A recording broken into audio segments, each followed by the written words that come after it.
right, y'all, next one is going to be a muscular release with a lacrosse ball, tennis ball, whatever you got will work just fine for your pec minor and for your upper trap.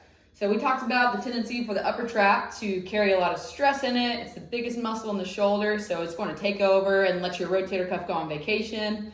So we want to work on relaxing that upper trap and keeping the muscular trigger points out of it. Also, the pec minor, again, is the culprit of all kinds of evil, so we're going to address that with this mobilization here. So, you're going to get real close to the rig. This ball is going to go on a trigger point on the top of your trap, which means you're going to have to bend your chest down, okay? So, ball goes on top of that trap on the rig.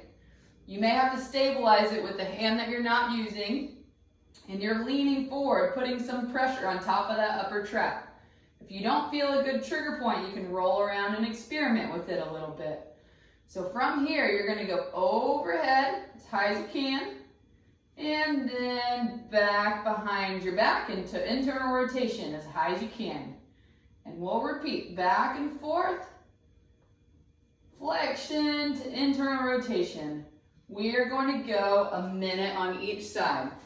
So next one is that pec minor, okay? So you're going to come right off the front of that anterior deltoid, kind of where your shoulder starts to round on the front side of your chest. That's that pec minor.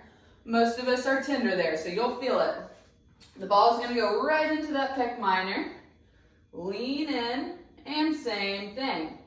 We're going to go behind the back, overhead, internal rotation, and flexion. All right, guys, let's do a minute each shoulder with each one of those. That should help quite a bit.